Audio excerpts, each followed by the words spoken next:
Alright, so I just got back from seeing Dune Part 2. Whoa. I'm gonna start this video by saying I am not the biggest Dune fan in the world. I've never read the books, I've never seen the original series or TV movie. I missed the first movie in theaters, I only saw it on HBO Max, which was honestly a big mistake. And while I like the first movie, I'm not high on it like a lot of other people. I know there's some people that are like, this is one of the greatest movies I've ever seen. I'm just not on that train. Visually, it's an amazing movie, but I do think the story is lacking a little bit. I do think that has to do with this being a part 1 and part 2 situation. But overall, that's kind of where I stand with Dune. I'm just not the biggest fan of it. So going into this, I didn't have the highest of expectations, but I also did because of what I'd been hearing about the movie over the last week or two. So I sat down in this movie and oh my god, it's awesome. Now I am going to start a little more on the negative side. I do think that this movie takes a little bit to get going, but I was sitting there for like the first 25-30 minutes and I was liking what I was seeing. Visually, it was really cool, but the story hadn't gripped me yet. And then something happens in the movie and it gets so good from there. I want to start with the characters in this movie and just the actors overall and the job that they did. The characters in this movie feel a lot more emotionally driven than they did in the first one. Not that emotionality wasn't there in the first movie, it's just here it felt a lot more prominent. It felt a lot more important to the actual story that was at hand. Timothée Chalamet, for example, amazing job in this movie. He does a great job leading a movie. I mean, there's really no doubts about that.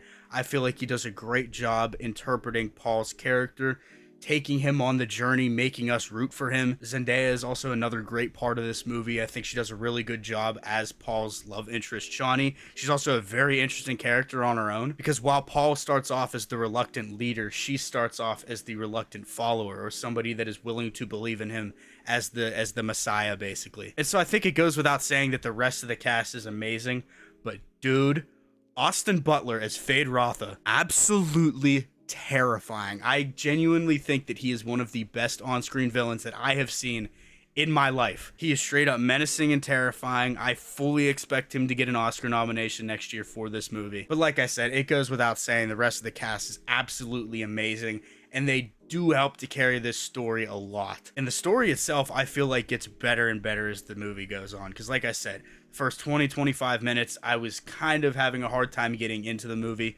And then something happens and it's like we're off to the races from there. I kind of already covered this, but Paul's character in this movie is much more interesting than he was in the first movie. Obviously, we're building off of that whole prophecy that we saw introduced in the first movie. His character dilemma was really interesting, going from the reluctant hero to the willing savior at the end. And not only seeing his emotional journey as well, but his physical journey, like the scene where he first rides the sandworm.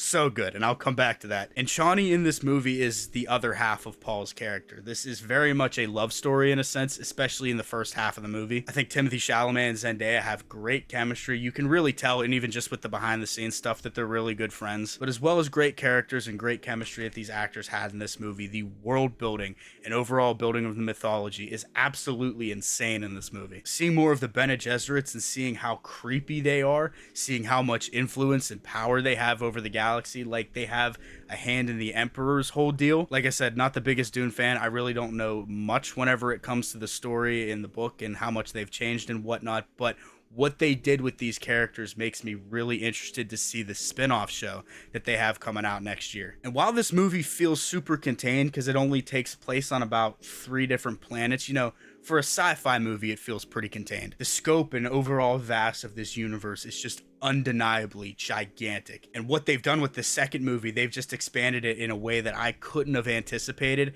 And it just makes me so excited to see more from this universe. And I may just be noticing this because I was in a theater this time around. You know, I watched the first movie on HBO Max, so anytime there was a funny moment, I kind of just laughed to myself, but it was unexpectedly funny. I wasn't expecting it to be as funny as it was. And obviously, it's not outright goofy humor like the MCU or anything like that, but all of the comedy feels earned. It feels kind of backstaged in a sense. It doesn't feel front and center and prominent. It kind of feels like if you got the joke, you got the joke. And someone that's a big part of that comedy, but is also fantastic in this movie, is Javier Bardem as Paul's mentor slash the leader of the Fremen. Seeing his overall journey as well as a character, him being the believer in Paul's Messiah figure. I think the chemistry between him and Timothée Chalamet was absolutely fantastic. But like I said, it goes without saying that everybody in this movie did their part. There are some cameos in this movie, or at least one in particular I was not expecting. I actually think she was on the red carpet, so I'm actually going to say her name.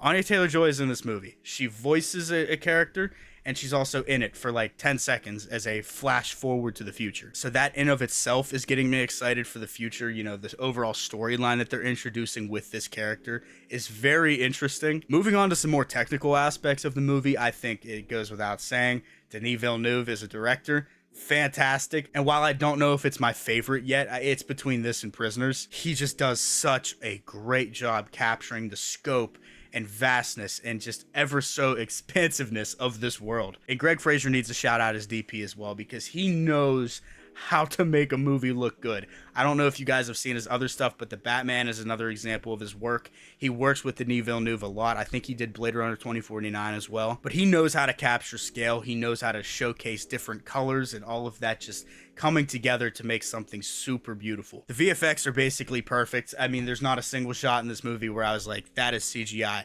I believed everything I was seeing. The sound design is absolutely amazing. I mean, I was in an IMAX theater, so everything was just shaking violently throughout certain portions of this movie, especially during the riding of the worm sequence. I already mentioned that before, but dude, this sequence is hands down one of the greatest things I've ever seen in a theater. The way that it cuts, because there's certain shots that are dark, and then there's certain shots that are really light because Paul is going beneath the dunes in some portions of it, and then he's above the dunes in some portions of it. So the screen is flashing back and forth between dark and light, and that's reflecting on the audience. And while all that is happening, the seats are shaking, the visuals are insane. It's just the combination of all of these different things made the movie-going experience so good. And another thing I gotta mention I wrote down is on Fade Rotha's planet, whenever they first introduce him, his whole introduction scene, everything outdoors is shot in black and white or some kind of way. They put a filter over it. It looks amazing. But everything inside is shot in color because the sun is like some kind of black sun.